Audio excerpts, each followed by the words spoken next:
சட்டை ஒண்ணு, செருப்பு ஒண்ணு. புதுசா போட்டிருந்தோம்னா, எங்க எடுத்தேன்னு கேட்பாங்க. எங்க வாங்குனேன்னு கேட்க மாட்டாங்க.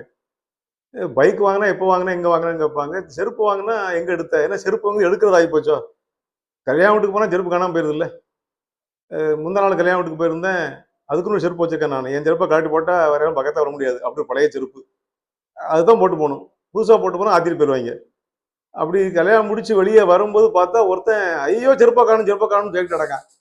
நானும் "என்ன செருப்பு காணுமா?" "ஆமாண்ணே காணும்ண்ணே." "புதுசாண்ணே?" "புதுசு சார்" அப்படின்னா. "என்னப்பா புது செருப்பு போட்டு வந்து காணாம போயிருக்க? சரி என்ன விலை இருக்கும்னேன்." "யாருக்கு தெரியும்?" அப்படின்னா. "என்ன வாங்குன விலை தெரியாதா எனக்கு? உனக்கு தெரியாதா?" அப்படின்னேன். "இல்ல சார், சாப்பிட போகும்போது பார்த்து வச்சுட்டு போனேன். புதுசா இருந்தது, அழகா இருந்தது.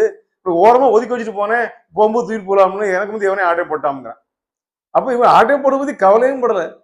இவ்வளவு இவன்ட்டு பேசிவிட்டு திருட்டு போயில இருக்கான கல்யாண வீட்டுல கலவாங்கிற வந்திருக்க அப்படின்னு அவனும் திருட்டு விட்டு திரும்பி பார்க்க என் செருப்பை காணும். என் செருப்பே பழைய செருப்பு அதே ஒன்று ஆத்திட்டு போயிட்டான். எனக்கு என்ன பண்ண வழி இல்லை. அங்க இருந்து ஏதாவது போடாதான் வீட்டுக்கு வர முடியும். ஏதோ செருப்பு மாட்டி வீட்டுக்கு வந்துட்டேன். நடக்கும்போதே கொஞ்சம் கஷ்டமா தான் இருந்தது. வீட்டுக்கு வந்தோன்னா பார்த்தேன், வீட்டுக்காரி பார்த்துட்டு என்ன அப்படின்னா, "இங்க வரு சும்மா இரு. என் செருப்பை அவனை அடிச்சுட்டு போயிட்டான். நடந்து வர முடியாது.